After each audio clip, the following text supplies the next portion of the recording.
today we're going to have a very exciting lecture, I hope. And last week, those of you who were here, we saw two interesting games in E4, E5, and we learned how sometimes one side makes what seem to be good developing moves by the book, but without a plan and without paying attention to the opponent's threats, you can be punished for it, right? You can lose the game. Now, we are going to see a very exciting attacking game, full of sacrifices, really a fun game to watch, and hopefully you'll enjoy it. Now, the players are two Russian players. This is a very old game from 1979, as you can see.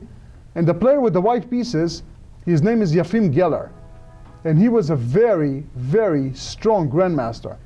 And he was a big attacking player. He loved to attack the king. How many of you, when you play chess, love to attack the opponent's king? Yeah, of course, everybody's hands up. Everybody loves to attack the king. Now, does it always work, or does it sometimes not work? Sometimes it doesn't. Sometimes fails miserably and then I lose again. That happens too. But here you will see, and I hope you will pick up from this lesson, two things. One, when you want to attack your opponent's king, you have to be ready. You have to make sure that you have a whole army of your pieces ready to attack. And the second thing is, you have to be brave. You have to say, I don't care even if I'm going to lose material, as long as I'm going to hunt the opponent's king and I'm going to deliver checkmate.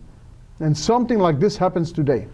So the opening we're going to talk about is going to be called the Sicilian Defense. Anybody ever played the Sicilian Defense, white or black? Some of you, okay. Now, we just want everybody to sit down, please. We cannot have standing because we have lots of room. Thank you. Everybody needs to sit down. So now everybody is looking at the board and we are starting. So Geller plays as always E4. He likes open positions. And his opponent played C5. So we know that this is called the Sicilian Defense. Instead of defending with E5, hitting the center directly, here we attack the center indirectly from the side. So white plays one of the main variations, knight F3. He wants to take over the control of the D4 square. Black plays E6. That's one of several possible moves. And now white plays the main variation with pawn to D4. So, of course, black doesn't care that this pawn is going to advance, doesn't like to see the pawn advances. So he captures it, and the knight captures it. So far, so good. And now he develops a minor piece from the king side towards the center. Notice that now the knight is attacking the pawn on E5. White better do something about it. And normally, white defends the knight with a pawn, which is the best move. White would really love to push the pawn and attack this knight, but he cannot. Let's see if anybody can tell me why, without me even moving the pieces, just very quickly. If the pawn goes here, then black can win this pawn immediately. We have to look for a fork. There is a very cute fork. Yes, tell me. Queen to A5. That is correct. Can you see if the pawn pushes to here, black is going to play his queen to A5. It's going to be a check to the king and an attack on the pawn, and the pawn goes. Goodbye. Yes, exactly. So white decides to defend, but now white wants to push E5. If white gets to push E5 here, the black knight on F6 is going to be a very miserable piece. He's going to have to go backwards, or he's going to have to go to the center and get captured, and the pawns are going to be funny. So black says no. The pawn stops the pawn. Okay, very good. So far we understand everything. The pawns are fighting for the center, and the knight is towards the center, the same thing as white. And white plays bishop to E2, one of many moves that are possible, very logical move. And black also develops because he knows he wants to castle as well. White castles, black castles. So far, I am sure that all of you can say, hey, Aviv, I could have played those moves myself. Yeah. No moves here was like, oh my God, I could never do it, right? Everything is clear. Yeah. Now, a little bit about the Sicilian. In the Sicilian, white has more advantage in the center and the king side, and black has more advantage on the queen side. This is the queen side, this is the king side in the center. So you'll see that if black is going to try to move pieces here, he's going to be in trouble. Right. So it's much smarter for white to go this way and black to try to play here. This is what's going to happen in this game. So F4, that move has to be played. You have to help the king side and the center, otherwise white is going to have a very bad game. So black plays the move knight C6, developing another minor piece towards the center. Very good. Bishop E3, a very important move. I have to tell you that in this position, it's very easy for white to lose the game almost immediately, to lose material immediately. Let me show you what happened in one of my games. Notice that this diagonal is open, the G1A7 diagonal. And right now it's not dangerous for white because it's his move. He can put his king in the corner, or like we said, he can put his bishop here and control the diagonal. But I had a game when my opponent played the very funny move F5. He said, hey, I want to attack. I have advantage in the center, and the king said, I want to attack you. And we have to, what did we say before when we started the lecture? In order to have a successful attack, you have to have your guys ready. The army of the pieces have to be participating, just like a whole team. If you like sports, if you like, let's say, basketball or soccer or football, you know that if just one person can't really do the job. It's very, very rare that one person can beat the whole other team. You have to have teamwork. So anyway, now white went for an attack without being prepared, and black played the move queen b6. Oopsie. We are pinning the knight on d4. Not many ways to defend it. Very, very embarrassing position. And when white tries to defend with bishop here, all of a sudden black plays e5, attacking the pinned piece. And oops, the knight has no good square to go to. Anywhere the knight's going to go to, the queen is going to take this bishop with a check. So, yeah, so we can move the knight, but if we don't move the knight, then this pawn that is worth how much? 1 is going to take the knight that's worth how much? 3. Yeah, who's going to be happy from this deal? The black. I agree. So we understand that f5 is too early, and that's why he went bishop to e3. Okay, so white played, so black played a6. Again, a very logical move. What did we say? Black has more advantage on the queen side. He wants to hope to, at some point, maybe move that pawn to b5, but not immediately. Now white played the move a4. Why did white play this move? White says, listen, in 1 second, black is going to play knight takes knight on d4, and then he's going to push his pawn from b7 to b5, and he's going to gain a lot of space on the king side, on the queen side, and he's going to try to push the pawn here and bother our knight. We don't like that. So white said, hey, I'm willing to spend one tempo, one move, to play this move and stop all mobility of black on that side. Yes, do you have a question? No, he played that move because so then they can't move. Then they can't move b5. That's right. That's the point of this move. Yeah. That is the point of this move. It costs white one move to play it, but he thinks it's important enough to do that. Okay, so black plays bishop to d7. Again, black has a very simple idea, which he doesn't do in this game, but he should have. And the idea is to play knight takes knight here, trade the knights, and then bring the bishop to this diagonal via this square. Now, this is a very old game, but we know that now, normally this knight has to move from the center to b3, prevent the exchange, and that's white's best move. Even though you take the knight away from the center, then the bishop on d7 looks a little funny. Instead of being traded and coming here, he doesn't get to move. Okay, so white plays bishop to f3. Improving the position, you see that the bishop is now controlling the diagonal and controlling the square.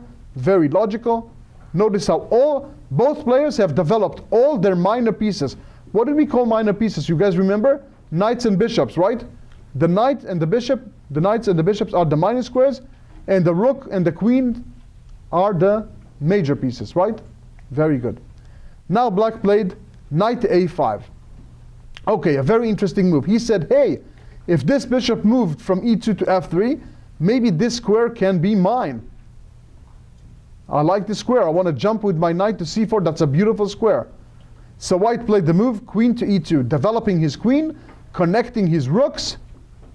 Notice that for now we have no sacrifices, no crazy moves, no big attack, because both sides know that they have to bring all of their armies for the war. They have to make it so that they have all their pieces participate. If not all the pieces participate, it'll be very unlikely to succeed. So black plays another good move, I think. He develops his queen and connects his rooks.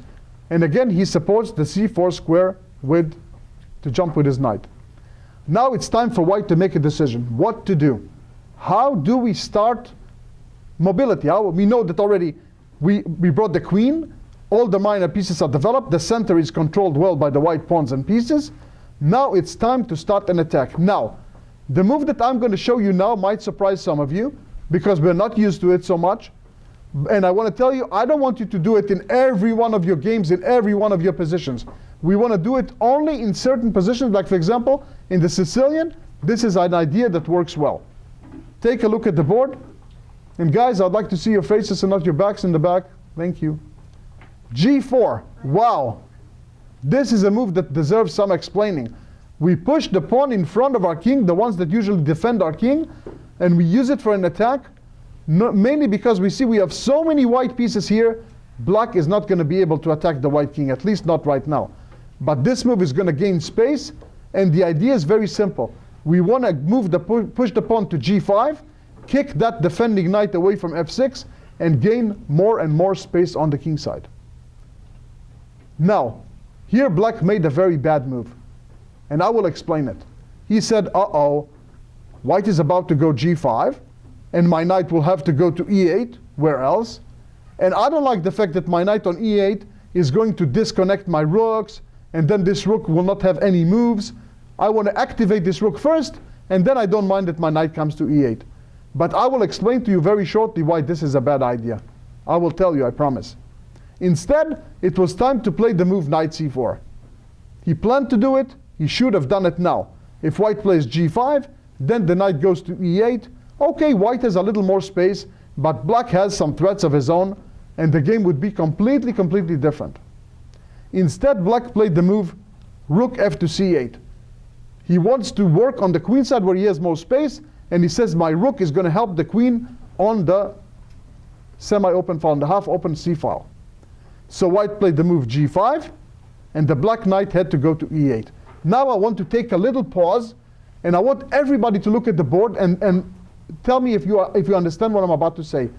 If we look at this board, you see all the black pieces are kind of in the center and the queen side. Do we agree? Yes. Yes. Who is left kind of alone on the king side? Who can raise his hand and tell me? Which one of the black pieces is left kind of by himself on the king side? Yes. The king. The black king is kind of by himself. All the pieces are a bit clumsy. They're kind of pointing in this direction. And the black king is, yeah, he has 3 pawns, and the bishop and the knight are kind of next to him.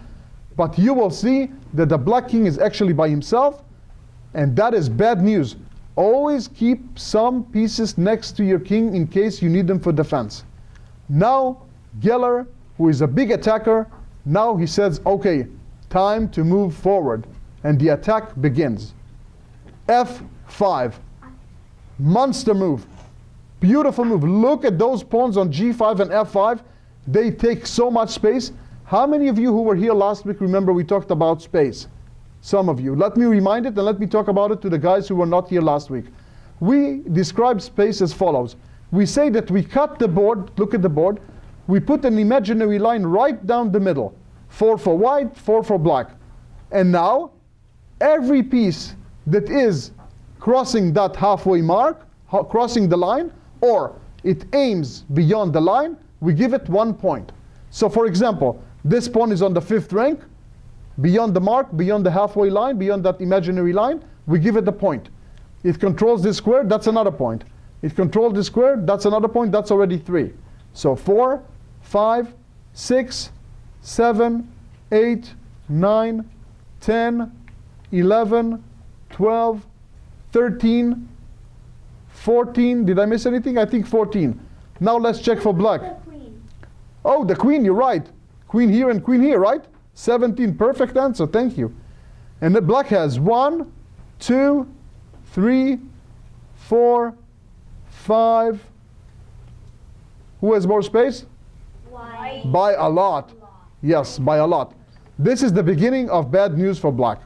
So black in this position decided, well, he is going to attack me, so I might as well start attacking as well.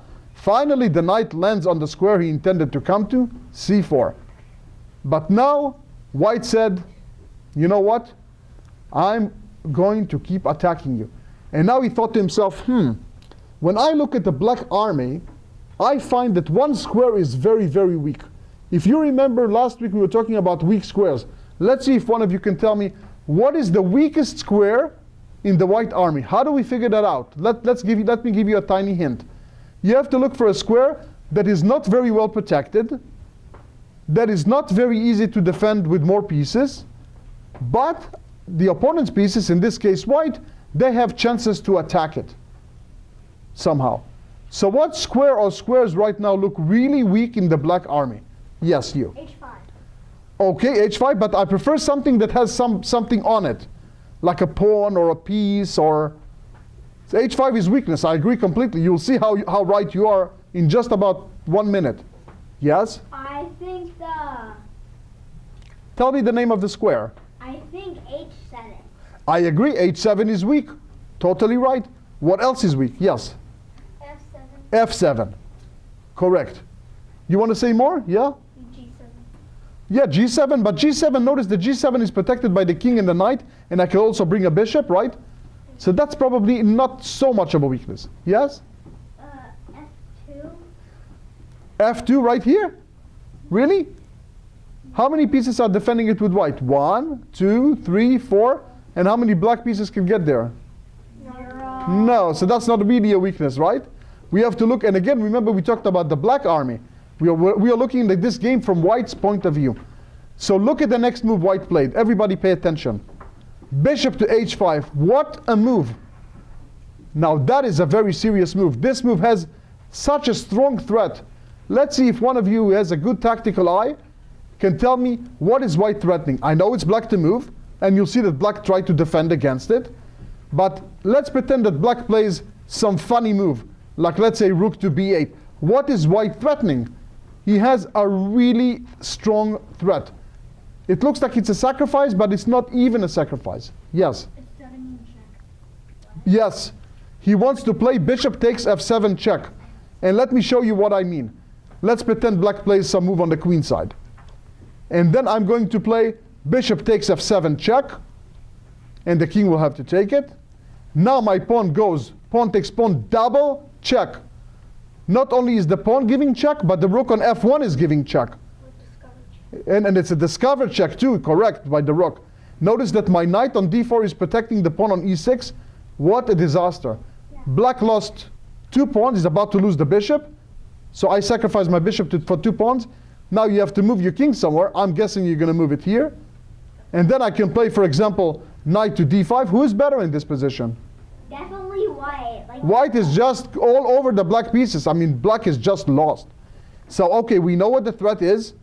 And now we understand why black played the move g6. He had to cut off the diagonal of the bishop against that weak f7 square. And now white says to himself, okay, how do I get my best pieces into the game? And watch what he did. First of all, he said, hey, why did I push my pawns up? To open files for my pieces. I would like my rook to f1 to become an attacking piece. So he took the pawn, and black took back. He took with the f pawn. If he would have taken with the h pawn, then white's next move would have been even stronger than it is now. So black played here. Now, black is attacking the bishop on h5. But as some of you remember from last week, what did I teach you? If you can have a bigger threat than your opponent, you don't have to respond to your opponent's threat. If your threat is bigger, then never mind his threat. Let's see if you guys can tell me, how can white come up with a threat here that is bigger than pawn takes bishop? Does white have a move here that creates a nice threat that black will say, you know what, I don't even want to take that bishop anymore. Use your imagination. Think to yourself, which one of your pieces do you want to bring into the game? And how would you like to do that? Yes, all the way in the back. queen to f3. You have the right idea, but I want to do a little polishing on how you do it. Let's improve just a tiny bit. You are right. I want my queen to come to the f file, because then if I get to come to f7, the black king is going to be crying. But the question is, why do I want to go the queen to f2 and not to f3? Let's see if anybody can tell me. Maybe yourself can tell me. In the game, he went queen f2. And queen f2 is much better than queen f3 because what is black's only way to try to defend the f7 square? The king is doing it, but there's only one more piece that can help. The knight on c4 that can come to e5 to cover that square. So if I go queen f3 and you're going to play knight to e5, you're going to gain a tempo by attacking my queen. So he played queen f2. Excellent. An excellent understanding. The queen has to come to the f file, And black cannot even imagine taking the bishop. Let's talk about why. In the game, he just said, hey, knight e5, I'm not letting you in. If he would have taken the bishop in this position, then white would have played queen f7 check. Black has only one move here. Queen takes this bishop with the threat of rook to f8 checkmate. End of the world, right? This is just, how does the black king look here? Safe or unsafe? Very, very unsafe. Very unsafe. Everybody agrees. It's just the end of the world here. The rook is coming either to the last rank or to the 7th rank, and that's going to be a huge attack. So no. Okay. So he couldn't take the bishop. Instead, he plays knight to e5. And now again, we are attacking, and we have to think what to do now. This knight on e5 is so annoying. We really don't like it. We really don't like that the knight is stopping our queen from coming in, because in order to win, we have to get our pieces close to the black king. So again, white said, you know what? I know you're attacking my bishop, but I don't feel like moving it. If I move it, then maybe you're going to start defending. So we think to ourselves, how do we get rid of this knight on e5? If I was getting rid of the knight, then I wouldn't even have to bother moving my bishop. Who could tell me? Who can have a good tactical eye and tell me, what do I need to do as white to start removing this monster from e5? We don't like this knight. How do we get rid of it? Which one of our pieces can we use to get rid of the knight? Yes. Show me, tell me the move. Very clever. Bishop to f4. That's one way to get rid of the knight. I like it. But look, Geller said to himself, I might need this bishop later. And boy, is he going to use the bishop. You guys are going to wow at how this bishop becomes strong. You're going to really love how strong this bishop becomes. So, do I have another piece? Is there another way for me? One of our pieces to get rid of this knight? Yes, Adi? Right. Yes, this knight, right? Watch, knight to f3. Exactly. Knight to f3. What a beautiful little move. I want to get rid of this knight. And if I get rid of this knight, then my queen is going to get to f7. So watch what happened now. Now the game gets really super exciting, and soon you're going to say, oh my God, look what Geller did to his opponent. So black played the move knight g7. And here is his idea. His idea was what happened in the game. White took the knight, and now he played what we call in chess an in-between move. Yeah, he want to capture back either the knight or the bishop. He can't afford to do it right now because we know that my queen is about to come. So he played rook f8. This is called an in-between move. He says, okay, I'm attacking you queen, and I'm going to have time to take one of the attacked pieces. Of course, Geller saw that, and watch what he prepared. You guys are going to really love what's about to happen. First of all, Geller saved his knight and blocked the attack on the queen. Notice that the rook can't take it. I have too many defenders on it right here. So black said, okay, I'm going to take the bishop. And now we look at the position and we say, wow, black did such a good job defending his position. We have to admit, he managed to bring the rook that went there. Remember how the rook moved? We said it wasn't a good move. He managed to bring it back to the defense, and he managed to bring this knight to capture our bishop. But now comes a move that is just fantastic.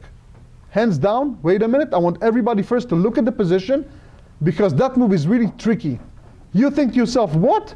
What does this move have to do with the game? And why are we giving away material? Well, there is a good reason. It's because this is what we call imagination in chess. Geller has so much imagination, he just looks at the king and he says, I'm going to mate you, dude. And that's what's going to happen. So, anybody want to guess the move? I mean, this is kind of hard. I mean, some of you might say check, and it's not a terrible move. But he wants to prepare. The check is going to come shortly, and the black king is going to be a bit embarrassed. But white first plays a monster little move. We'll see why. I know it's tough, but this is why we're looking at it, so we can learn from it. What do you think? I think it's f6. f6? With what? No, we're not going to give away the queen. There's a bishop here and there's a knight here, right? I would love, if I could have played queen f6, I would have done it, I promise you. But black is controlling that square too many times. Yes? Bishop to d4. Well, you're getting there. You understand that when the black king is going to be on this diagonal, that's why we needed our bishop. We want to put the bishop on the A1, H8 diagonal, and he is going to embarrass the king. But if I go bishop to D4, he might push at some point this pawn, right? He is going to block me. And I don't want him to block me. I want this diagonal to be open. So I'm thinking to myself, you know, I'm willing to pay any price. I'm willing to give you something just so I can keep that diagonal open. Everything for the checkmate, everything for the attack. Adi, you look like you're dying to say the move and you're going to get a heart attack if you don't, so say it. Knight to D5. Knight to D5. I knew you had it. Everybody look and I will explain. Knight to D5, what a shot. Now, I'm attacking the queen and I'm also attacking this bishop with check, and the queen can't even defend the bishop. You can't go here because of my knight. So you have to take the knight or else you're going to lose a ton of material. And he did. And this is the point. By forcing him to move the pawn to here, he will no longer have that pawn to block the bishop. And now watch what the Geller does. Knight to H6 check. And the king goes to G7. He has to go to G7 to at least try to get in touch with the knight. If he goes to H8, bishop to D4 is going to be just too much. So he plays king to G7. And now the idea is, if white goes immediately bishop D4 check, then maybe he's going to block with the knight or the bishop on F6. And if you take it with the pawn, then my king will take this knight. Not exactly pretty, but black is going to defend. Instead, I want everybody to look, because now comes one of the nicest moves I've ever seen on the chessboard. White again knows. No tower building, please. Thank you. Everybody looking to at the board. Guys, drum roll. This is going to be a fantastic move. Everybody pay attention. The drum roll was just virtual, not real one. So everybody look. No real drum rolls. Guys, look at the board. And white played a super strong move. Adi, again, you think you know the move? But I have to let other people say too. What do you think? Queen right next to the king. What square is that? F7. And let the rook take it? Yeah. You say no, but some people you say yes. Say yes as well.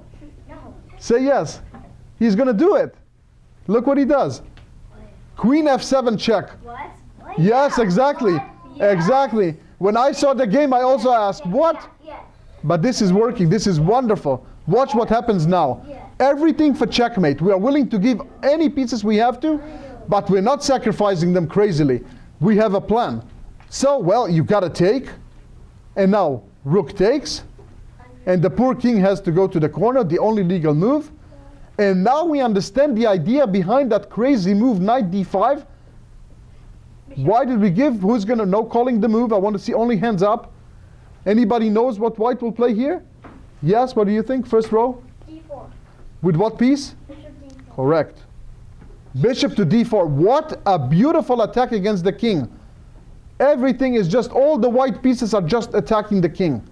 Well, I don't have that many good moves here. If I go knight g7, the bishop is going to take it, and that's going to be Checkmate. checkmate. So I better put something on f6, and that's what he did. And now for a moment you say, wait a minute. When I count the material, I see that black is up a ton. How much material is black up? Who could tell me? White 9, 10. No, I want an exact count. He is up a queen and a bishop against the rook, right? No, I'm not even counting pawns. But like the knights are the same, these bishops are the same, and these rooks are the same. White has a rook and black has a queen and a bishop. So black is up a ton of material. So you say, wait a minute.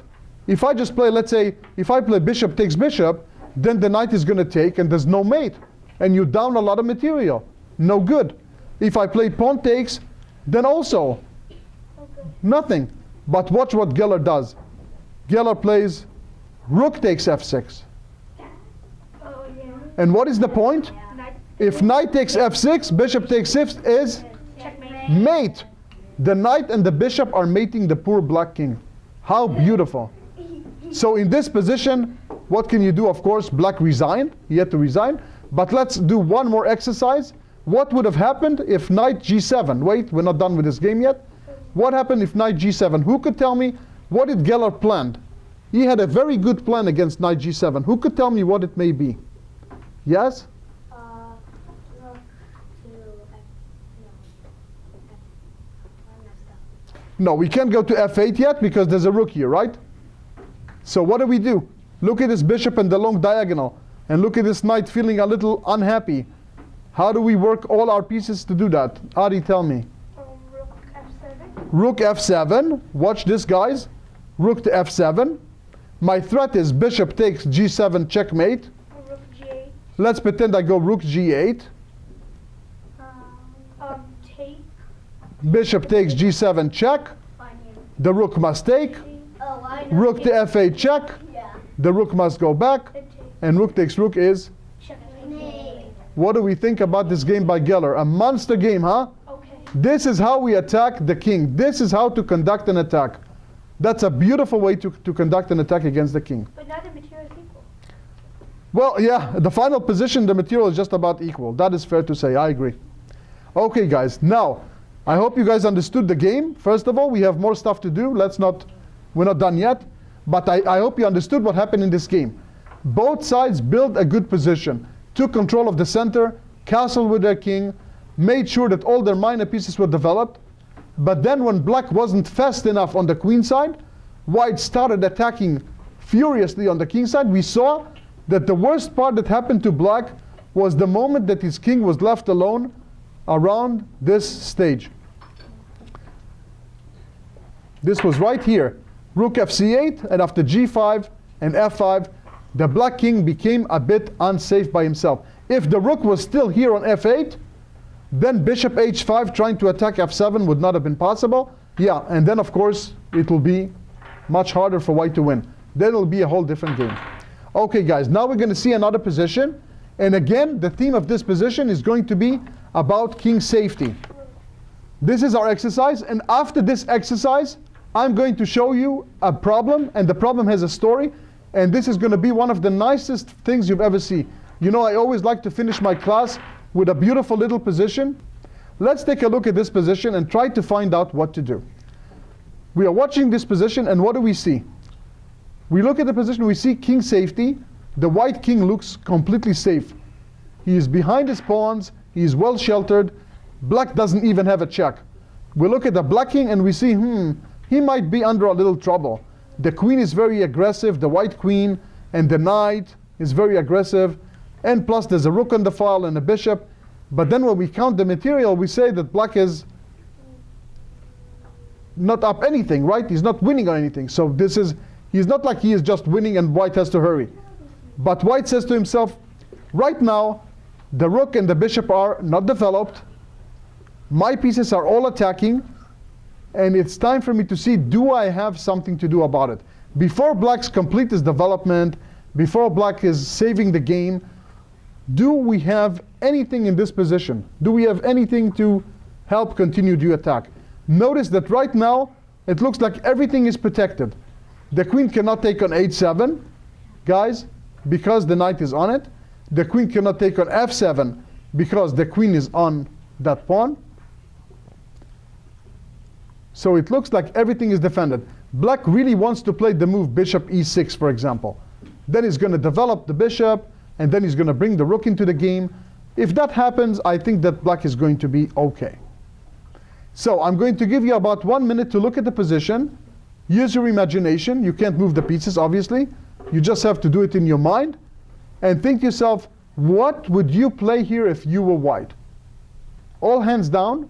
I said 1 minute. Not everybody is so fast. I know when I saw this position at first, I had to think about it just a tiny bit and try to say, okay, what is weak in the black army and how can we take advantage of it in the best possible way?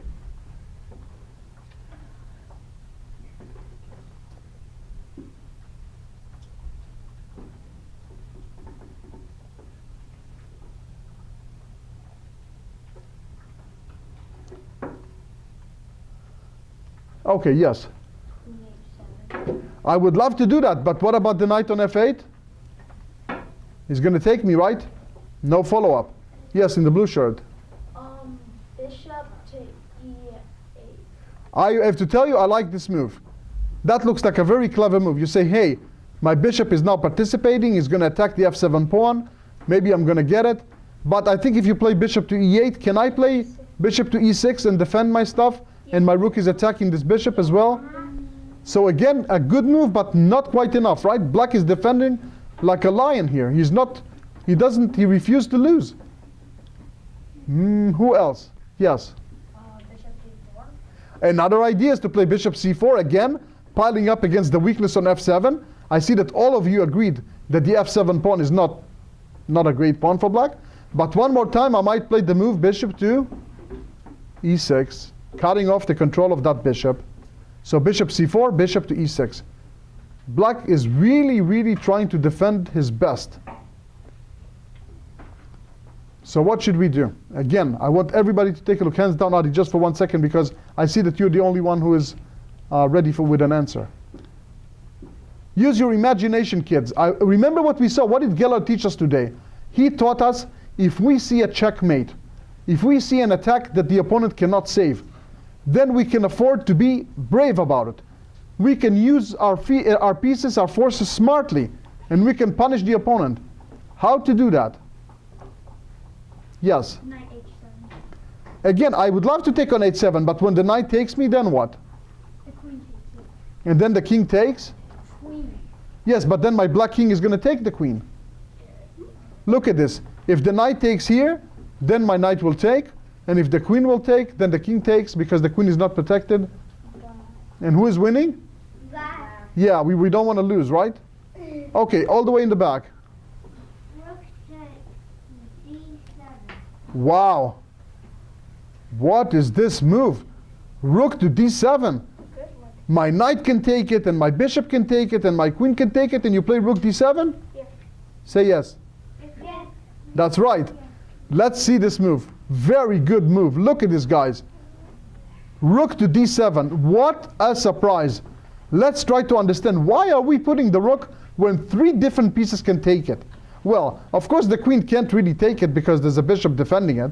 If you take it, you're just going to lose a lot of material. And then, of course, there'll be no queen to defend here. And we already know if the knight takes it, then this is going to be a lot of trouble, right? But even worse, this is going to be trouble. So, wow. And what if I take with the bishop? What if I go bishop takes? What was the point of this move? No, I want the kid in the back because he's the one who answered it. Tell me. Now queen takes f7. Very good. Now we saw what happened. We put something between the queen and the f7 pawn. So by interrupting the queen's reception to the f7 pawn, it's called interference, right? Right? It's like, you know how sometimes we watch television and we see no signal? Because there's an interference. The same thing here. We just cut the signal between the queen and the f7 pawn. The bishop took, now our queen took. Well, the king has one move, that's easy. And now, how do we continue the attack? Who can tell me? I mean, the queen, it's not just mate yet. But the attack is going to be just too strong. How do we attack? Let's hear from you. Yes? Bishop to c4. Correct. Bishop c4. I want to play queen to g8 checkmate. Alright. I better move this knight or else it's going to be checkmate. So he moves knight to g6. And now, oh, well, we look at the position and we think, wait a minute. Black is defending everything. We lost our rook, and somehow black is just controlling the mate. But now, again, white has a beautiful little surprise. I wonder if one of you can see it. I wonder if one of you can tell me, is it really over? Did white make a mistake and lost his rook? No. Or does he have a move which completely spoils the day for black? Let's hear from Adi. Queen to g8. Even though the rook is there? Yeah, you could do All right. checkmate. Look at this. Queen to g8 check. Oh yeah, I know that. I know it. You have to take, and then Mother's mate. Mother's mate. smart mate. Knight f7 checkmate. Beautiful little concept. If you guys have seen it before, then great. If not, I want you to pay close attention to what happened here. The queen is giving itself up to take the last escape square from the king. Can the king take the queen? No. No, there's a bishop. Do I have a legal move with my king? Can I escape somewhere? No. How about out of the board somewhere this way? Yeah. No, I can't do that. All right, so rook must take, and then the knight gives the Check. checkmate. The knight cannot be captured, We cannot block a check from a knight, we already know that. And the poor king has no legal moves. His own pieces are in his way. That's why we call it smart mate, because the pieces are smothering the king. Yeah, the king is smothered. Beautiful. So, very quickly from the beginning to understand what happened, we gave up the rook to take control of the f7 weakness. When the opponent took it, we played check, and we played bishop here, and we know that now queen g8 is coming next. First, either as checkmate, or as... What about knight e6? Yeah, you could play knight e6, of course, but then, of course, I'm just taking it, and now black is again in deep mud, because I'm threatening mate, and my knight is threatening the queen, and if you take it, then the queen goes Yeah. Bye-bye. bye-bye. That's right. All right, now one last position for the day. You guys were really great, and I think you're going to enjoy it. Now, there is a small story behind this problem. This is the position, and it's a composition. This is not from a real game. Somebody just built this position and say, okay, there's certain requirement. Now, there was a grandmaster who gave it to a lot of world champions to solve, and they couldn't do it. They just couldn't solve it. They struggled and struggled and couldn't solve it. Just one world champion, his name is Mikhail Tal. I don't know if you ever heard of him. He's a world champion, was a world champion. He was a great tactician. He loved to sacrifice pieces and to attack.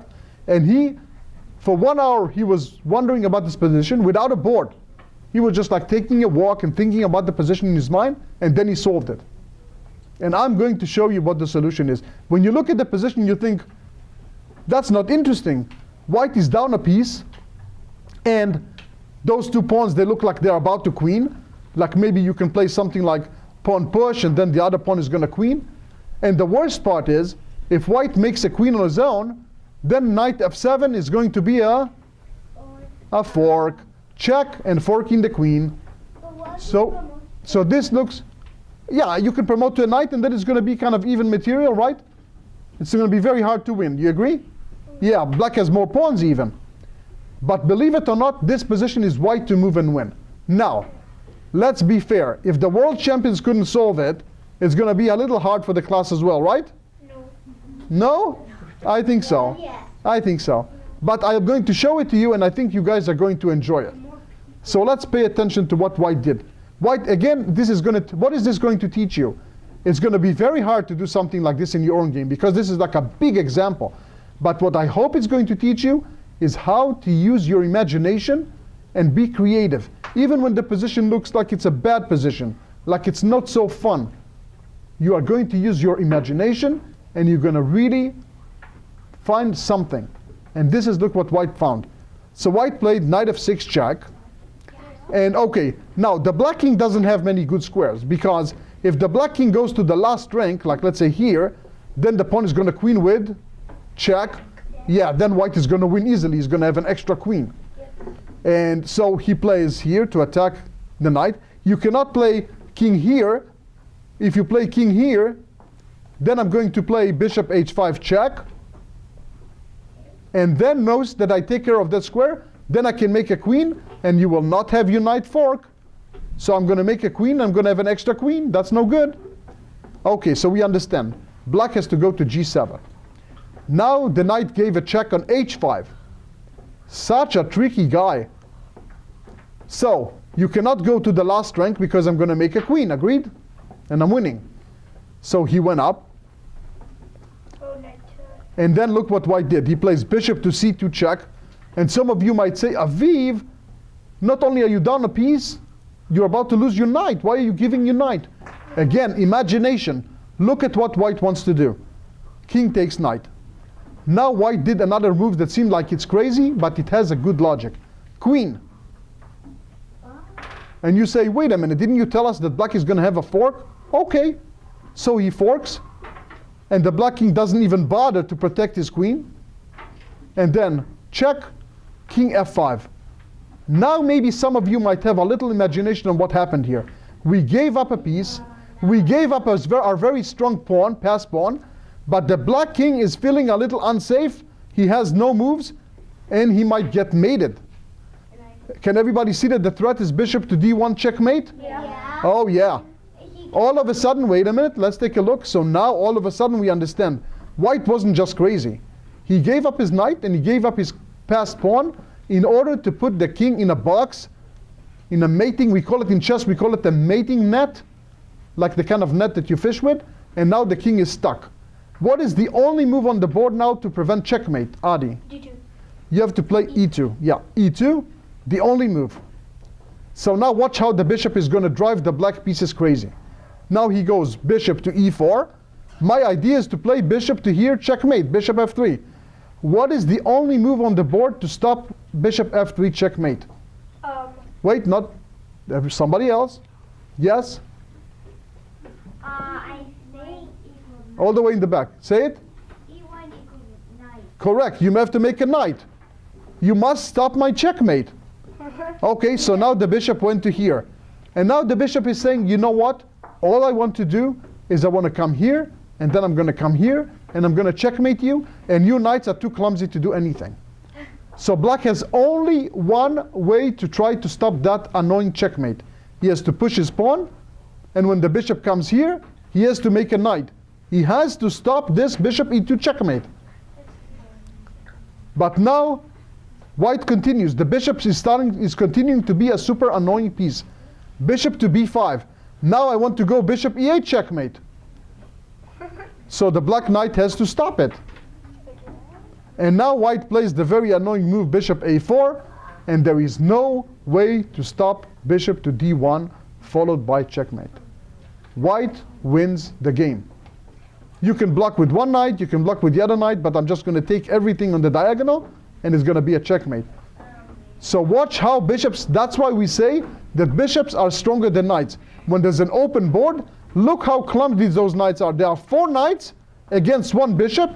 I'm not even counting this bishop. 4 knights, and they're all so clumsy, they cannot stop the move bishop to D1, checkmate. You can play something like, let's say here, and I'll play here, and you can play here, and I'll play here, and you can play any move you feel like, and I'm going to take the knight, and it's going to be checkmate. Correct. Very good, guys. We are done for today. You have time for one game. So I want everybody to pair up and play at least one game. But we have to play it quickly because we don't have more than about 10 or 11 minutes.